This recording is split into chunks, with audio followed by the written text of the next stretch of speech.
ಓಂ ಶ್ರೀಯಃಪತ್ತೇ ನಿತ್ಯಾ ಗಣಿತಗುಣಮಾಣಿಕ್ಯವಿಶದಪ್ರಭಾ ಜಾಲೋಲ್ಲಾಸೋಪಹತ ಸಕಲಾವದ್ಯ ತಮಸೇ ಜಗಜ್ಜನ್ಮಸ್ಥೇಮ ಪ್ರಳಯರಚನಾಶೀಲವಪುಷೇ ನಮೋ ಅಶೇಷಾಮ್ನಾಯ ಸ್ಮೃತಿಹೃದಯ ದೀಪ್ತಾಯ ಹರಯೇ ನ ಶಬ್ದಾಬ್ಧೌ ಗಾಢಾ ನ ಚ ನಿಗಮಚರ್ಚಾಸು ಚತುರಾ ನ ಚ ನ್ಯಾಯೇ ಪ್ರೌಢಾ ನ ಚ ವಿದಿತವೇದ್ಯಾ ಅಪಿ ವಯಂ ಪರಂ ಶ್ರೀಮತ್ಪೂರ್ಣಪ್ರಮತಿಗುರುಕಾರುಣ್ಯಸರಣಿಂ ಪ್ರಪನ್ನಾಃ ಮಾನ್ಯಾಸ್ಮಃ ಕಿಮಪಿ ಚ ವದಂತೋಪಿ ಮಹತಾಂ ನಾರಾಯಣಂ ನಿಖಿಲಪೂರ್ಣಗುಣೈಕದೇಹಂ ನಿರ್ದೋಷಮಪ್ಯತಮಮಪ್ಯಖಿಲೈಃ ಸುವಾಕ್ಯೈಃ ಅಸ್ಯೋದ್ಭವಾದಿತಮಶೇಷವಿಶೇಷತೋಪಿ ವಂದ್ಯಂ ಸದಾ ಪ್ರಿಯತಮಂ ಮಮ ಸನ್ನಮಾಮಿ.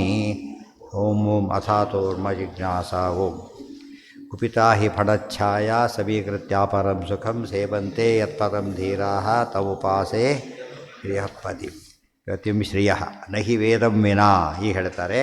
ಅಪ್ರಾಪ್ತಾಂ ಭ್ರಾಂತಿಮಾಪಾದ್ಯ ಕಿಂ ವೇದೋ ಮಾನತಾಂ ವ್ರಜೇತ್. ನಾವೆರಡು ನೋಡ್ತೇವೆ. ಒಳ್ಳೊಳ್ಳೆ ಗೌರವ ಪ್ರಶಸ್ತಿ ಕೊಡಬೇಕಾದ್ರೆ ಸಮಾರಂಭದಲ್ಲಿ ಕೊಡ್ತಾರೆ. ಮತ್ತು ಕಳ್ಳನೇ ಶಿಕ್ಷೆ ಕೊಟ್ಟಾಗ ಕೊಟ್ಟಿದ್ದ ಅನೌನ್ಸ್ ಮಾಡಿ ಗೊತ್ತಾ ಪಬ್ಲಿಕ್ಕಾಗಿ ಹೇಳ್ಕೊಂಡು ಹೋಗ್ತಾರೆ. ಗೊತ್ತಾಯ್ತಾ? ಇವೆರಡು ಯಾತಕ್ಕೆ? ಇದನ್ನು ಒಳ್ಳೆಯದನ್ನು ಮಾಡೋದನ್ನು ಇವ್ರು ತಿಳಿಯಲಿ ಅಂತೇಳಿ, ಕೆಟ್ಟದನ್ನು ಮಾಡೋದನ್ನು ಬಿಡಲಿ ಅಂತೇಳಿ. ಗೊತ್ತಾಯ್ತಾ? ಕೆಟ್ಟದನ್ನು ಮಾಡೋದನ್ನು ಬಿಡಬೇಕಾದ್ರೆ ನೋಡು ಅವ್ರು ಕಳ್ತನ ಮಾಡಿದ್ದಕ್ಕೆ ಹೇಗೆ ಹೊಡಿತಾ ಇದ್ದಾರೆ ನೋಡು, ಅದಕ್ಕೆ ಕಳ್ತನ ಮಾಡಬೇಡ. ತುಂಬ ಜನ ಅದು ನೋಡೇ ತಿಳ್ಕೊಂಡಿರೋದು. ಗೊತ್ತಾಯ್ತಾ? ಎಷ್ಟೋ ಜನ ಇವೆಲ್ಲ ನೋಡಿಬಿಟ್ಟವು ಕಳ್ತನ ಮಾಡಿದ ಶಿಕ್ಷೆ ಆಗುತ್ತೆ, ಲೋಕದಲ್ಲಿ ಅಪಖ್ಯಾತಿ ಬರುತ್ತೆ ಮತ್ತು ಪ್ರಗತಿ ಇರೋದಿಲ್ಲ, ಯಾವ ಕೆಲಸನೂ ಸಿಗೋದಿಲ್ಲ, ಒದ್ದಾಡಬೇಕು ಅಂತ ತಿಳ್ಕೊಂಡು ಬಿಡ್ಲಿಕ್ಕೆ ಶುರು ಮಾಡ್ತಾರೆ. ಗುಣ, ಈ ರೀತಿ ಗುಣ ಸಂಪಾದನೆ ಮಾಡಬೇಕು. ವ್ಯಾಸರಾಜರನ್ನು ಶ್ರೀಪಾದರಾಜನ ಹೊಡೆದ್ರು ಶಿಷ್ಯರನ್ನು. ಉದ್ದೇಶ ಏನು? ಅದು ಉಳಿದವರಿಗೆ ಗುರುಗಳು ಹೇಗಿರಬೇಕು, ಶಿಷ್ಯ ಸರಿ ಇದ್ದರೆ ಹೊಗಳಬೇಕು ಅಂತ ಒಂದು ಸಂದೇಶ. ಗುರುಗಳಿಂದ ಹೋಲಿಸಿಕೊಳ್ಳೋ ಸಾಧನೆ ಮಾಡಿದರು ಅಂತೇಳಿ ಅವರ ಸಾಧನೆ ಬಗ್ಗೆ ಪ್ರಶಸ್ತಿ ಅಷ್ಟೇ ಹೊರತು ಬೇರೆ ತಾತ್ಪರ್ಯ ಅಲ್ಲ. ಈ ದೃಷ್ಟಿಯಲ್ಲಿ ಯೋಚನೆ ಮಾಡಿದರೆ ಇದಕ್ಕೆಲ್ಲ ಅರ್ಥ ಬರೋದಾಗ ಇದು ಗುಟ್ಟ ಮಾಡಿದ್ರೆ ಮುಗಿದೋದು. ಗುಟ್ಟ ಶಿಕ್ಷೆ ಕೊಟ್ಟು ಯಾರಿಗೂ ಉಪಯೋಗ ಆಗುತ್ತೆ? ಅವ್ನು ಒಬ್ಬ ಕಳ್ಳನ ಶಿಕ್ಷೆ ಕೊಟ್ಟರು ಇಂಪಾರ್ಟೆಂಟ್ ಅಲ್ಲ, ನೂರಾರು ಜನಕ್ಕೆ ಮೆಸೇಜ್ ಹೋಯ್ತು ಅದರಿಂದ. ಹಿಂದೆಲ್ಲ ಏನು ಮಾಡ್ತಿದ್ರು ಗೊತ್ತಾ, ಆ ಮರಣದಂಡ ಕೂಡ ಓಪನ್ ಹಾಕ್ತಿದ್ರು. ಎಲ್ಲರೂ ಕಲ್ಲು ಹೊಡೆದು ಕೊಲ್ಲೋದು ಆ ಕಡೆ. ಬುದ್ಧಿ ನೋಡೋದಕ್ಕೆ ಭಾರಿ ಹಿಂಸೆ ಅದು.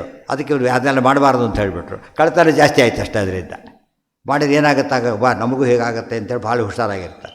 ಪಬ್ಲಿಕ್ಕಾಗಿ ಕೊಡೋದು, ಪಬ್ಲಿಕ್ಕಾಗಿ ಶಿಕ್ಷೆ ಕೊಡ್ತಕ್ಕಂಥ ಪಬ್ಲಿಕ್ಕಾಗಿ ನೇಣು ಹಾಕೋದು, ಅವೆಲ್ಲ ಗುಟ್ಟಾಕಾಗಿ ಅನೌನ್ಸ್ ಮಾಡೋದಲ್ಲ. ಏನ ಇತ್ತು ಈಗಲೂ ಕೆಲವು ಕಡೆ ಇದೆ. ಶಾಸ್ತ್ರದಲ್ಲಿ ಅದು ಅಲ್ಲೋಡು ತಪ್ಪು ಅಂತ ಹೇಳಲಿಲ್ಲ. ಬಟ್ ಇವರು ಕೆಲವು ಏನಾಗುತ್ತೆ, ಮಿಸ್ಯೂಸ್ ಆಗುತ್ತೆ ಒಂದೊಂದು ಸಲ. ಹೇಗೆ ಗೊತ್ತಾ? ಗೊತ್ತಿಲ್ಲದೆ ಯಾರೋ ಕಳ್ತನ ಮಾಡಿಬಿಟ್ಟಿದ್ದಾರೆ. ಅವ್ರ ಉದ್ದೇಶ ಅದೆಲ್ಲ ಯಾರೋ ಹೇಳಿ ಬೇರೆ ಮಾಡಿಸ್ಬಿಟ್ಟಿದ್ದಾರೆ. ಅಂಥವ್ರಿಗೆ ಶಿಕ್ಷೆ ಕೊಟ್ಟಾಗ ಸ್ವಲ್ಪ ಏನಾಗುತ್ತೆ, ಅದು ಜಾಸ್ತಿ ಆಯಿತು. ಡಿಸ್ಪ್ರಪೋರ್ಷ್ ಶಿಕ್ಷೆನೇ ತುಂಬ ಜಾಸ್ತಿ ಕೊಟ್ಟಾಗಾಯ್ತು. ಯಾವನು ಮತ್ತೆ ಮಾಡ್ತಾನೆ ಲೋಕ ಅಂಥವನಿಗೆ ಕೊಟ್ಟಾಗ ಅದಕ್ಕೆ ಮೀನಿಂಗ್ ಬರುತ್ತೆ. ಅದು ಮಿಸ್ಯೂಸ್ ಮಾಡ್ಕೊಳ್ಳೋಕೆ ಹೋಗಬಾರ್ದು ಎಂಬ ದೃಷ್ಟಿಯಿಂದ ಬ್ಯಾನ್ ಮಾಡಿದರೆ ತಪ್ಪಲ್ಲ. ಆದರೆ ಬ್ಯಾನೇ ಮಾಡೋದು ಟೋಟಲಿ ಮಾಡಬಾರ್ದು ಅಂದರೆ ಕಳ್ತನ ಕಾಂಪ್ರಮೈಸ್ ಮಾಡ್ಕೊಳ್ಳಿ ಅಂತ ಆಗ್ಬಿಡ್ತೀವಿ. ಕಾಂಪ್ರಮೈಸ್ ಮಾಡ್ಕೊಂಡಾಗುತ್ತೆ ಮಾಡಿಕೊಡು.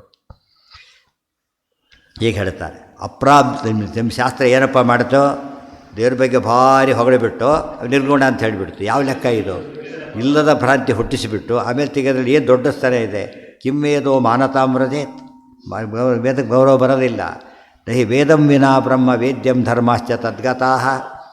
ಅಷ್ಟೇ ಅಲ್ಲ, ವೇದಗಳನ್ನು ಓದ್ಬೇಕಂತ ಯಾಕೆ ಹೇಳಿದ್ರು ಗೊತ್ತಾ? ಹಿಂದೆ ಬಂದಿದ್ದು ನೆನಪಿದೆಯಾ? ವೇದ ಅಂತ ಯಾತ ಕರೀತಾರೆ? ವೇದಾಹಿ ಏನಂ ವೇದಯಂತಿ. ಎಲ್ಲಿ ಬಂದಿದೆ? ತತ್ವದಲ್ಲಿ ಆರಂಭದಲ್ಲೇ ಶುರು ಮಾಡುತ್ತೆ. ವೇದ ಶಬ್ದಕ್ಕೆ ದೇವರನ್ನು ಹೇಳೋದಕ್ಕೆ ವೇದ ಅಂತ ಹೆಸರು. ದೇರ್ಫೋರ್ ದೇವ್ರನ್ನ ತಿಳ್ಕೊಳ್ಕಂತ ವೇದ ಹೇಳಿದರೆ, ವೇದ ಏನೋ ಹೇಳಿ ಕೊನೆಗೆಲ್ಲ ಸುಳ್ಳು ಹೇಳಿದ್ದೇನೆ ಅಂತ ಹೇಳಿದರೆ ಸಿಟ್ಟು ಬರುತ್ತಾ ಇಲ್ವಾ?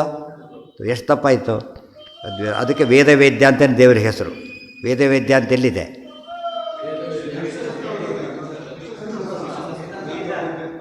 ಬಿಟ್ಟು ಎಲ್ಲದರಲ್ಲೂ ಬರೋದು ವೇದವೇದ್ಯ. ಶಾಸ್ತ್ರಯೋನಿತ್ವ ಅಂತಂದರೆ ವೇದವೇದ್ಯೋ ದಯಾನಿಧಿ ಹಾಗೆಲ್ಲ ಹೇಳ್ತಾರೆ.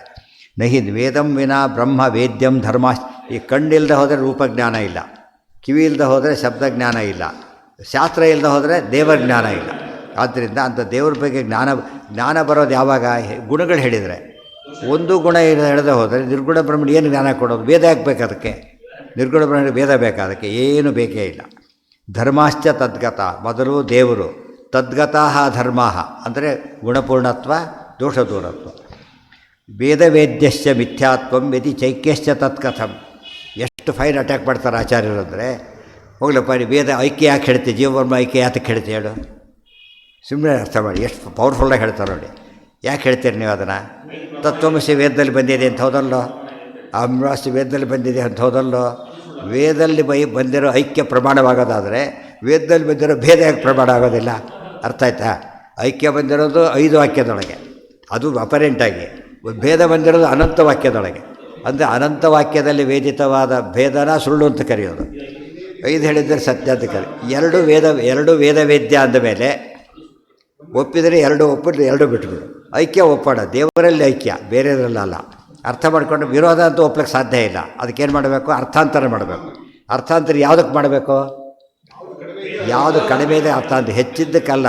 ದುರ್ಬಲ ಪ್ರಮಾಣಕ್ಕೆ ಅರ್ಥಾಂತರ ಮಾಡಿ, ಪ್ರಬಲ ಪ್ರಮಾಣಕ್ಕೆ ಮಾಡಬಾರ್ದು. ಆದ್ದರಿಂದ ಮಾಡು. ಸೊ ವೇದ ಐಕ್ಯ ವೇದ್ಯ ಅಂಥೇಳಿ ಒಪ್ಪೋದಾದರೆ ಬ್ರಹ್ಮದ ಸಗುಣತ್ವ ವೇದ್ಯ ಆದ್ದರಿಂದ ಒಪ್ಪಬೇಕು ಅಂತ ಹೇಳ್ತಾರೆ. ಇದೆಲ್ಲ ಆರ್ಗ್ಯುಮೆಂಟ್ ಅರ್ಥ ಆದರೆ ಎಂಥವ್ರಿಗೂ ಅರ್ಥ ಆಗುತ್ತೆ. ತೀರಾ ಕಾಮನ್ ಪೀಪಲ್ಗೂ ಅರ್ಥ ಮಾಡ್ಕೊಳ್ಳೋಕ್ಕೆ ಸಾಧ್ಯ. ಅದು ಪ್ರಚಾರಕ್ಕೆ ಬರೋದಿಲ್ಲ. ವೇದವೇದ್ಯಸ್ಯ ಮಿಥ್ಯಾತ್ವಂ ಯದಿನ ಏಕಸ್ಯ ತತ್ಕಥಂ ಐಕ್ಯಸ್ಯ ತತ್ಕಥಂ. ಅವರು ಆಡೋದಿಷ್ಟೇ, ಒಂದೇ ಮಾತು ಅವ್ರು ಹೇಳೋದು. ನೀವು ಎಷ್ಟು ಹೇಳ್ತೀರಿ ಭೇದದ ಬಗ್ಗೆ ಎಲ್ಲ ಒಪ್ತೀವಿ ನಾವು. ಅವ್ರು ಹೇಳೋ ಮಾತಿದ್ದು ಜೀವೇಶ್ವರ ಭೇದ ಒಪ್ತೀವಿ. ಅದು ಏನು ಮಾಡೋದು? ವೇದ ಐಕ್ಯ ಹೇಳಿಬಿಟ್ಟಿದೆಯಲ್ಲ, ಅರ್ಥ ಆಯ್ತಾ? ವೇದ ಐಕ್ಯ ಹೇಳಿಬಿಟ್ಟಿದೆಯಲ್ಲ, ಆದ್ದರಿಂದ ಐಕ್ಯ ಒಪ್ತೀವಿ ಅಂತೇಳಿ. ಹೌದಲ್ಲ? ಅವ್ರು ಅದು ಹೀಗೆ ಹೇಳೋದವರು. ನೀವು ಹೇಳೋದೆಲ್ಲ ಕರೆಕ್ಟೇ. ಪ್ರತ್ಯಕ್ಷ ಆಗೇನಷ್ಟು ಅನುಭವ ಎಲ್ಲ ಆಗೇನಷ್ಟೇ. ಸ್ಟಿಲ್ ವೇದ ಹೇಳಿದ ಮೇಲೆ ಏನು ಮಾಡೋಕ್ಕಾಗತ್ತೆ? ನಾವೇನು ಮಾಡೋಂಗಿಲ್ಲ. ಅವತ್ತೆಲ್ಲ ಅದೇ ಕಾರಣಕ್ಕೆ ಅದೇ ವೇದ ಹೇಳಿರೋದ್ರಿಂದ ಏನು ಮಾಡಬೇಕು? ವೇದ ಒಪ್ಪಬೇಕು, ದೇವರ ಗುಣಪೂರ್ಣತ್ವ ಒಪ್ಪಬೇಕು. ಅದು ಪ್ರಬಲವಾದ ಆರ್ಗ್ಯುಮೆಂಟ್ ಅದು. ಎಂಥ ತರ್ಕ ಅಂದರೆ ಸರಿಯಾಗಿ ಅರ್ಥ ಮಾಡ್ಕೊಂಡು, ಅದಕ್ಕೆ ತಿರುಕುಪಂಡಿತಾಚಾರ್ಯ ಅಂತವ್ರು ಚೇಂಜ್ ಆಗ್ಲಿಕ್ಕೆ ಅದೇ ಕಾರಣ. ಅದೆಲ್ಲ ಕಿವಿ ಬಿದ್ದಾಗ ಅವರಿಗೆ ಆನಂದ, ಭಾರಿ ಖುಷಿಯಾಗೋಯ್ತು. ಯಾವುದನ್ನು ಖಂಡನೆ ಮಾಡಲಿಕ್ಕೆ ಅಂತ ಹೋದರೋ ಅದನ್ನೇ ಫಾಲೋ ಮಾಡೋಕ್ಕೆ ಶುರು ಮಾಡಿದ್ರು. ಅದು ಆಚಾರ್ಯ ಇದ್ದಿದ್ದು ಹಾಗೆ. ಅವ್ರನ್ನ ಕೊಲ್ಲಬೇಕು ಅಂತ ಒಬ್ಬ ಯೋಚನೆ ಮಾಡಿದರು. ಆಚಾರ್ಯನ ಅವ್ರು ಹೋಗ್ತಾ ಇದ್ದಾರೆ, ಹೊಡೆದು ಬಿಡು ಅಂತ ಒಬ್ಬನ ಏರ್ಪಾಡು ಮಾಡಿದರು. ಅವನು ಯಾರೋ ಬಂದ, ಹೊಡಿಬೇಕಾದ್ರೆ ನೋಡ್ತಾರೆ, ಶಾಕ್ ಆಗಿಬಿಡ್ತು ಅವರಿಗೆ. ತಷ್ಟ ಕೈ ಕೆಳಗೆ ಹಾಕಿ ಕಾಲು ಹಿಡ್ಕೊಂಡ್ಬಿಡ್ತು. ಅದು ಆಚಾರ್ಯ ವ್ಯಕ್ತಿತ್ವ. ಗ್ರಂಥ ನೋಡಿದರೂ ಹಾಗೆ, ಆಕೃತಿ ನೋಡಿದರೂ ಹಾಗೆ, ಕೃತಿ ನೋಡಿದರೂ ಹಾಗೆ. ಕೃತಿಯಂತೆ ಆಕೃತಿಯೂ ಕೂಡ ಹೇಗಿತ್ತು ಆಚಾರ್ಯರು ಅಂದರೆ ನೋಡಿದ ತಕ್ಷಣ ಕೈ ಮುಗಿಬೇಕು. ಅರ್ಥ ಆಯಿತು ನೋಡಿ. ಪಯಸ್ ಅಂತ ಹೇಳ್ತೀವಲ್ಲ, ಪಯಸ್ ಪರ್ಸನಾಲಿಟಿ ಅಂಥೇಳಿ ಹಾಗಿದ್ದು. ಯಾರಿಗೂ ಏನು ಸಾಧ್ಯನಾ? ಏನು ಹೇಳ್ತೀರಿ ನೀವೆಲ್ಲ? ನೋಡಿ ಹೇಗಿದ್ದಾರೆ ಹೇಳ್ತಾರೆ. ಪ್ರೋದ್ಯಂತಂ ರವಿಮ ವಿಸ್ಮಿತೋ ನನಾಮ. ಸೂರ್ಯನ ಕಂಡ್ರೆ ಎಷ್ಟು ಖುಷಿ ಆಗಬೇಕು, ಅಷ್ಟು ಖುಷಿಯಿಂದ ನಮಸ್ಕಾರ ಮಾಡಿಬಿಟ್ಟು. ಹೊಡಿಲಕ್ಕೆ ಬಂದವನು ಏನು ಮಾಡ್ದ? ನಮಸ್ಕಾರ ಮಾಡ್ದ. ಓದಬಾರದು ಅಂತಿದ್ದವ್ರು ಓದಲಿಕ್ಕೆ ಶುರು ಮಾಡ್ತಾರೆ.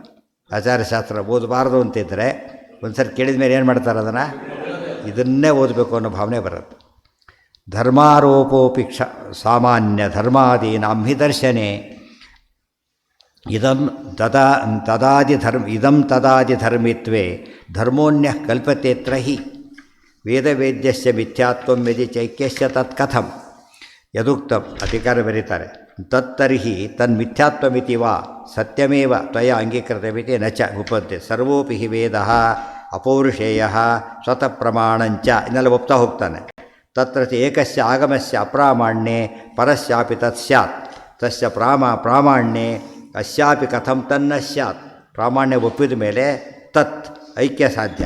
ಒಪ್ಪದೆ ಇದ್ಯಾಕೆ ಸಾಧ್ಯ ಇಲ್ಲ? ಹಾಗಿದ್ದರೆ ದೇವರ ಗುಣಗಳೆಲ್ಲ ತಾತ್ಪರ್ಯಲಿಂಗ ಭಾವಾಭಾವಾಭ್ಯ ವ್ಯವಸ್ಥಾ ಐತಿ ಚ ಅಸಂಗತ. ನೋಡಿ, ತಾತ್ಪರ್ಯಲಿಂಗಗಳು ಅಪ್ಲೈ ಮಾಡಿದಾಗ ಗೊತ್ತಾಗುತ್ತೆ ಅಂತಾನೆ. ಮಾಡಪ್ಪ, ಭೇದ ಕನ್ಫರ್ಮ್ ಆಗುತ್ತೆ ಹೊರತು ಅಭೇದ ನಿರಾಕರಣೆ ಆಗುತ್ತೆ, ಭೇದ ಕನ್ಫರ್ಮ್ ಆಗುತ್ತೆ. ಸುಮ್ಮನೆ ಹೇಳಿದರೆ ತಪ್ಪದು. ತಥಾತ್ವೇಹಿ ಅಸ್ಯ ಭಾಗಸ್ಯ ಅನ್ಯತ್ರ ತಾತ್ಪರ್ಯಂ ವಾಚ್ಯಂ ಸ್ಯಾತ್ ನ ಚ ನಿಷೇಧಾಯ ಅನುವಾದ ಉಪಪಾದಿತಂ.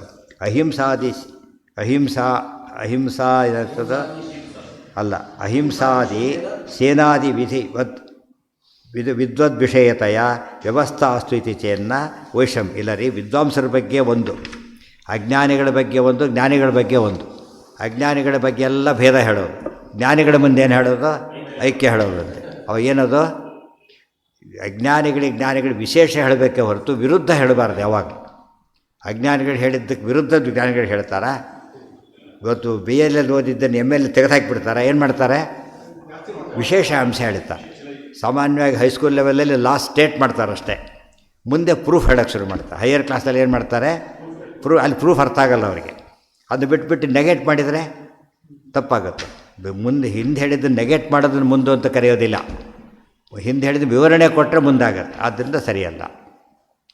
ಇದಂ ಧರ್ಮಾರೋಪೋಪಿ ಸಾಮಾನ್ಯ ಧರ್ಮಾದೀನಾಂ ಹಿ ದರ್ಶನೆ. ಇನ್ನು ಧರ್ಮಾರೋಪ ಹೇಗಪ್ಪ ಮಾಡೋದು? ಧರ್ಮಾರೋಪ ಕೂಡ ಎಷ್ಟು ಫೈನ್ ಪಾಯಿಂಟ್ ಆಗ್ತಾರೆ ಗೊತ್ತಾ? ದೇವರಲ್ಲಿ ಗುಣ ಇವೆ ಅಂಥೇಳಿ ಆಮೇಲೆ ಇಲ್ಲ ಅಂತ ಹೇಳ್ತೀಯಲ್ಲ. ಇವತ್ತು ಉದಾಹರಣೆಗೆ ಏನು ಗೊತ್ತಾ, ಅವನು ಒಳ್ಳೆಯವನನ್ನು ತಿಳ್ಕೊಂಬಿಡ್ಬೇಡ, ಭಾರಿ ಕಳ್ಳ ಗೊತ್ತಾ ಅಂತ ಹೇಳಿದರು. ಕರೆಕ್ಟ್. ಅದು ಯಾತಕ್ಕೆ? ಕಳ್ಳತನ ಅಂಬೋದು ಎಂಥದ್ದದು? ಸಾಮಾನ್ಯ ಕಂಡಿರೋ ದೋಷ. ಅದು ತುಂಬ ಕಡೆ ಕಂಡಿದೆ, ಅದಕ್ಕೆ ಹೇಳಿದ, ಆರೋಪ ಮಾಡಿ ತೆಗೆದ. ಒಳ್ಳೆಯವನು ತಿಳ್ಕೊಳಕ್ಕೆ ಹೋಗಬೇಡ, ಅವನು ಕಳ್ಳ, ಒಳ್ಳೆಯವನಲ್ಲ ಅಂತ. ಹಾಗೆ ಆನಂದಾದಿ ಗುಣಗಳೆಲ್ಲ ಎಲ್ಲಿ ಕಂಡೇ ಇಲ್ಲ, ಅದನ್ನು ಇಲ್ಲದನ್ನು ಆರೋಪ ಯಾಕೆ ಮಾಡಬೇಕಾಗಿತ್ತು? ಅದನ್ನು ಕಳ್ಳತನ ಕಂಡಿದೆ, ಆರೋಪ ಮಾಡಿ ಇಲ್ಲ ಅಂತ ಹೇಳ್ಬೋದು. ಗುಣಪೂರ್ಣತ್ವಾದಿಗಳು ಕಂಡೇ ಇಲ್ಲ, ಅದನ್ನು ಹೇಳಿ ಹಾಕ್ದಾರೆ ಕಂಡು ಮಾಡಬೇಕಾಗಿದ್ದರೆ. ಅರ್ಥ ಆಯ್ತಾ? ಅದೇನದು? ಹೊಸ್ತದು. ಹೊಸ್ತಾದ್ರಿಂದ ಏನಾಯ್ತದು? ಅದು ವಿವರಣೆ ಕೊಡಬೇಕೆ ಹೊರತು ನೆಗೆಟ್ ಮಾಡಬಾರ್ದು. ತಿಳಿತಿಲ್ಲ. ಒಂದು ಕಡೆ ಸಿದ್ಧವಾದ ಪದಾರ್ಥನ ಹೇಳಿಬಿಟ್ಟು ಕನ್ಫ್ಯೂಸ್ ಆಗಬೇಡ, ಇವನು ಮೋಸ ಅಂತ ಹೇಳಬೇಕು. ಗುಣಪೂರ್ಣತೆಯಲ್ಲಿ ಸಿದ್ಧವೇ ಆಗಿಲ್ಲ ಅಂದಮೇಲೆ ನೋಡು ದೇವರು ಗುಣಪೂರ್ಣ ಅಂತ ತಿಳ್ಕೊಂಡು ಆಮೇಲೆ ಮೋಸ ಹೋಗಬೇಡ ಅಂತ ಯಾಕೆ ಹೊಡಬೇಕದನ್ನು? ಗೊತ್ತಾಯ್ತಾ? ಹೇಳಕ್ಕೆ ಬರುತ್ತಾ ಇದು?